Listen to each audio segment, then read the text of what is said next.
under NDA, but that most people have to wait a little bit to still play.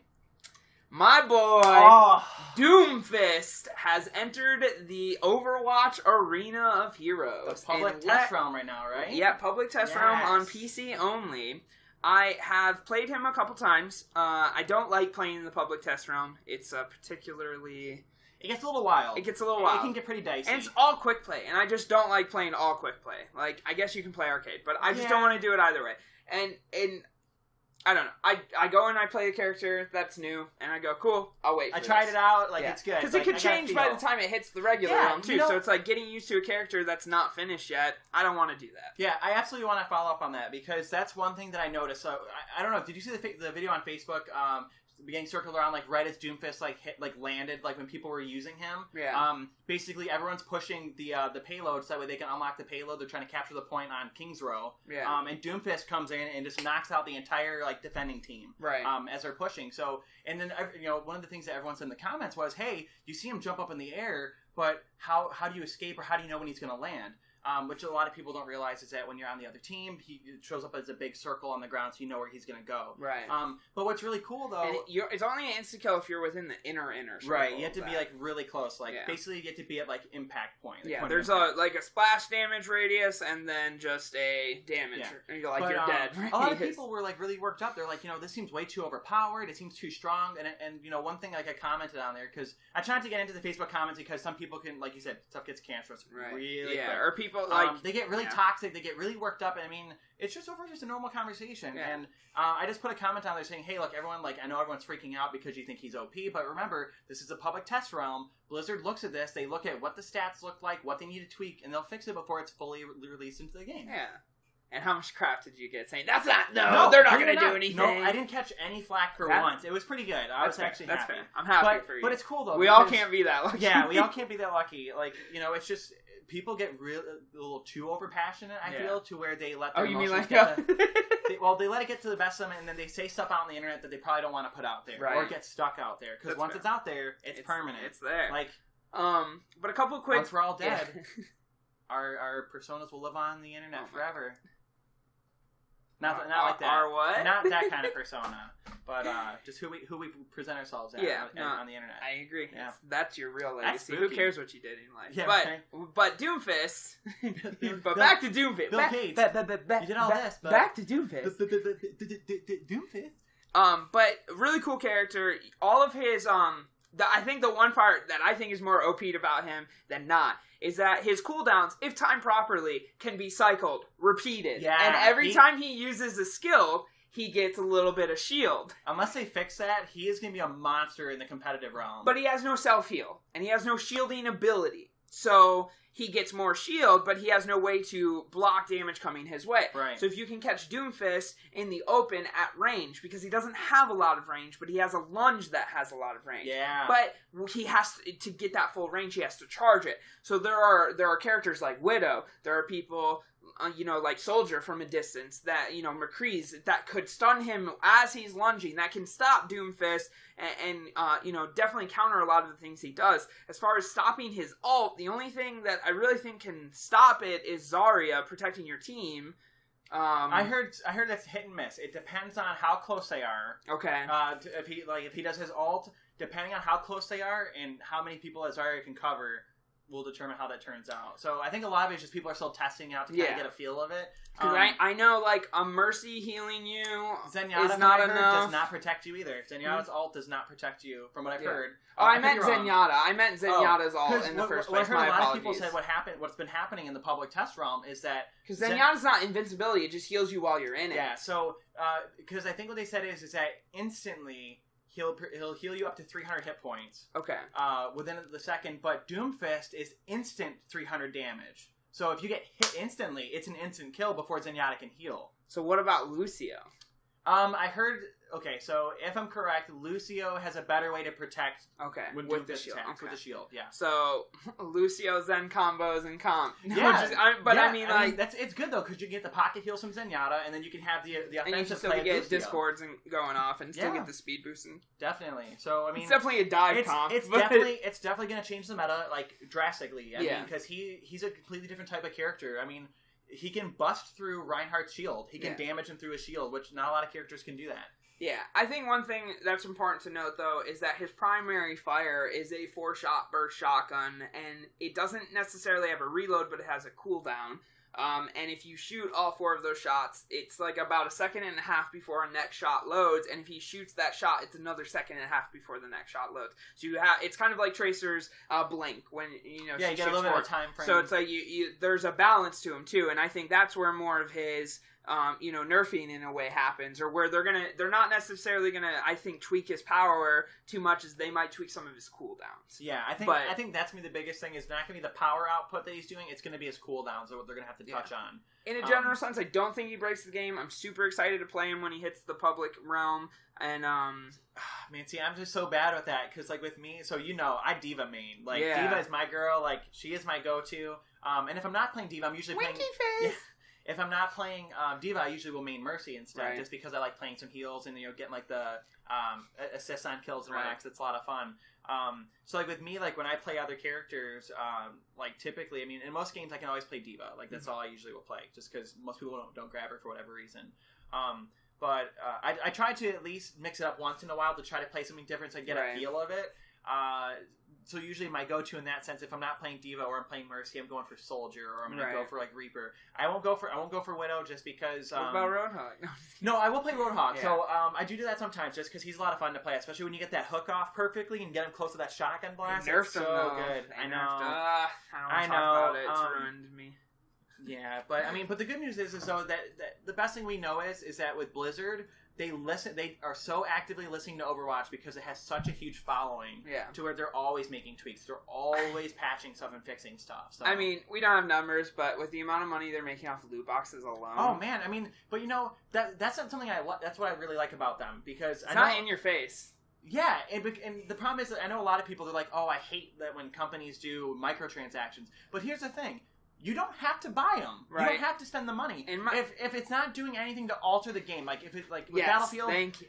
EA sells like the expansion packs so you can get the guns faster. Sure, the guns will do a little more damage, but if you're a crappy shot, it's not going to matter whether or not you have a gun that does a little extra power. I disagree with that a little bit. Like, I don't like paying for weapons. I think that if you're going to introduce something to a game that changes the way the game plays in any capacity, that either needs to have the potential to be unlocked for free without an outrageous amount of playtime and resources like Rainbow Six Siege when it started. Because that game Rainbow was Six ridiculous. Siege was a really tough grind. When it first started, when the kind of the Season 2 or Games as a Service Part 2. Yeah, but that's actually good because they're an example of a game that started out bad. Like, it was a terrible launch. Like, there was really shoddy servers.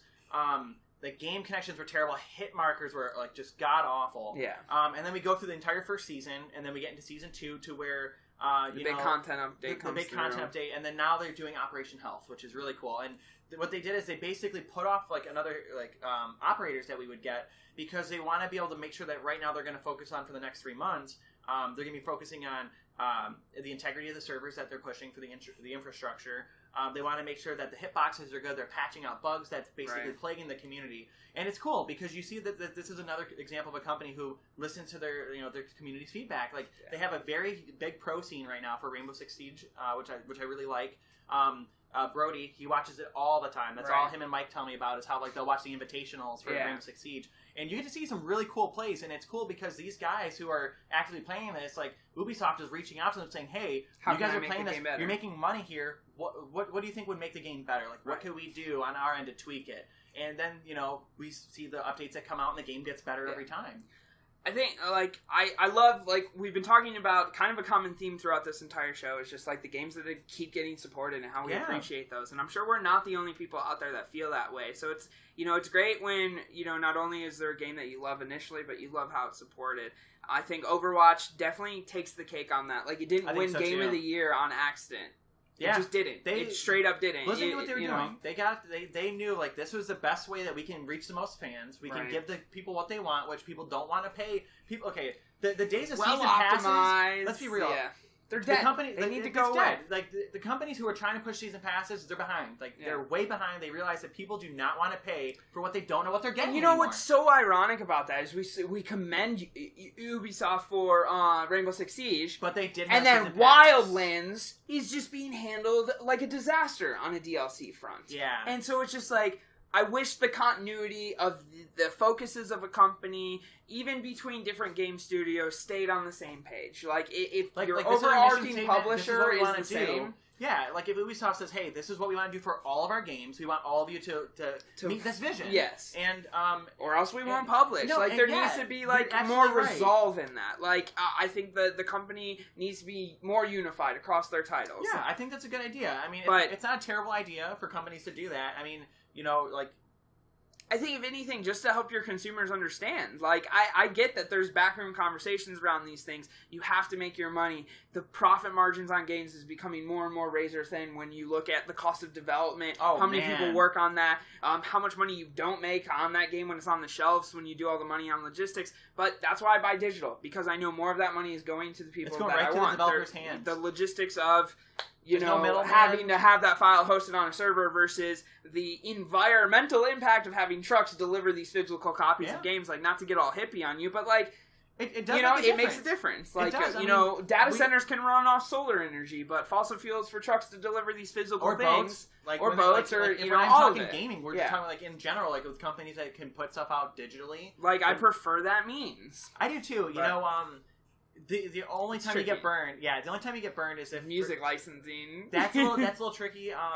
The thing that I run into is because I share my home Xbox. Like, I set Christian's Xbox as my home Xbox. That way I can share my library with her. The only problem is that if the power's out and I can't sign into Xbox Live, I can't play the games on my actual Xbox. I'd have to play it on hers. But I mean, the power's out, so yeah. Or if the internet's out, for example, like my internet goes down because, God forbid, AT&T never has an issue. And I mean, like, I run into that issue all the time. My Xbox is set as Seth's, his is set as mine. So. But it's cool, though, because you can share so many games with each other, and you get to access them, and you can both play them at the same time. It's been pretty ridiculous, the amount of money we both saved doing that. I think anybody who owns an Xbox and that has a friend who does it, is kind of something that Microsoft...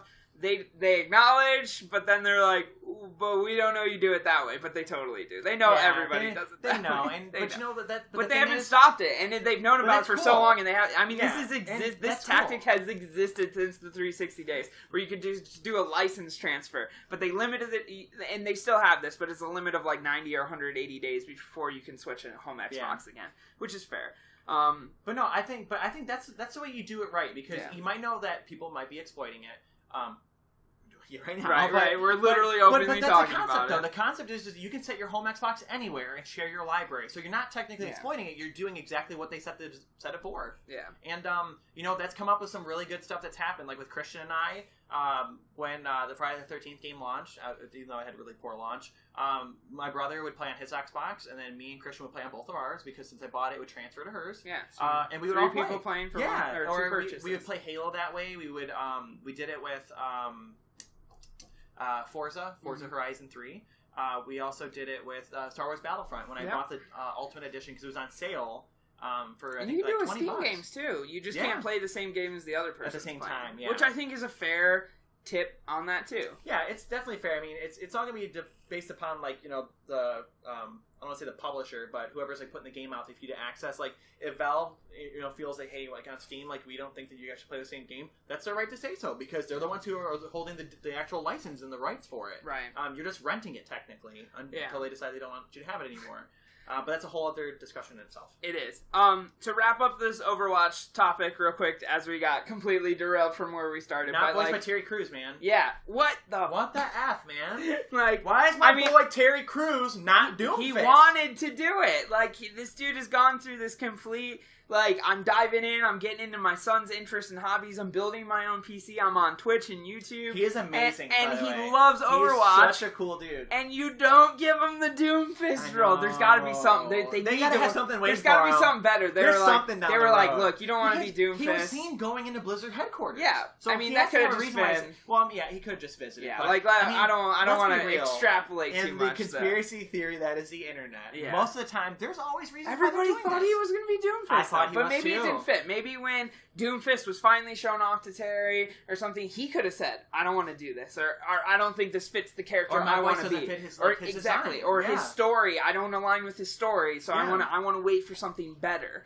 You know, like there could have been so many conversations behind closed doors that we'll never know about. But what I would be on a fly on the wall to even see if Terry Crews's phone rang for this, though, because it would be a disservice to the fans and to Terry himself if it did not. Absolutely. And one last point that I kind of wanted to make about this is technically Overwatch's first introduction of a raw villain. If you think about Widow, she's been... She was Overwatch. She was converted over to Talon after her husband died. Right? But she was brainwashed. True. So, Widow's brainwashed, Junkrat, radiation, Roadhog lost his house to the government, turned to crime to make money, what was... I forgot Reapers. But like every villain has like kind of this like I feel for them. Like I don't hate them. I just think they're maybe on the wrong side of it. You can empathize with them. It makes them feel human. Whereas Doomfist straight up was like, this guy made some technology. I killed that guy after he gave me that technology, and now I run the villain's side of this. And so it's like, no, I don't feel bad for you at all. You are a bad person. And to introduce that and to maybe get some more insight to that. Because like I think is the same Reaper, Widow, Sombra all came from the Talon, and so it's like maybe when we're playing in matches with like Doomfist and Widow, or Doomfist and Reaper, or Doomfist and Sombra, like they're gonna give voice tidbits that kind of feed into the story of Doomfist too. Chat back and forth, and so to get like a bigger picture on like the different side of this Overwatch universe that maybe we don't really dive into. It's been very lighthearted for a long time. I think the introduction of more villains too, and kind of keep in mind the concept that like they've stated like old characters will go away as new characters come, and there will be a rotation of characters.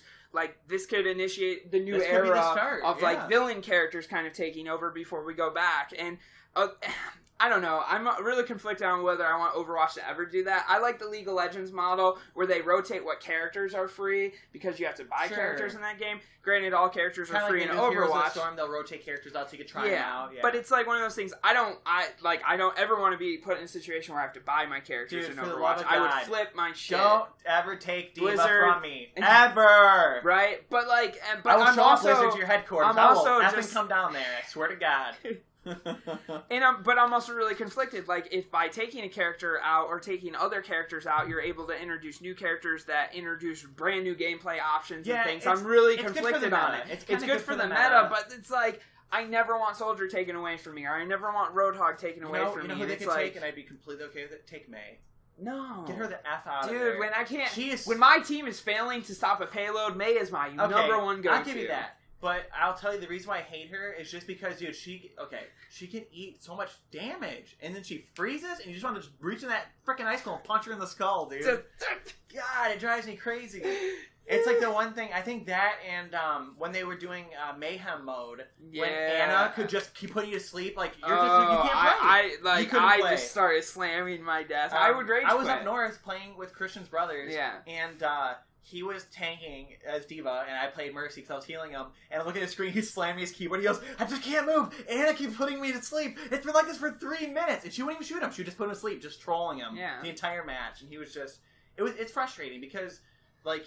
Granted, that is mayhem. That is the definition of mayhem. It's definitely fair. It's just a little frustrating because you wish the cooldown wasn't that... It's because it's almost game-breaking at that point. Because you can't do anything. But I get it. I totally get it. But it was fun because it's Mayhem. So, of course, when you're playing Mayhem mode, it's an arcade-type mode. You're not taking it as serious because you're just having fun. Yeah. But I am excited to see how Doomfist changes the meta, how things change around him, some of the character, discussions and things, like all these Easter eggs and things that we're going to find out. It's one thing I love about the Overwatch community is how much time they invest into that. So...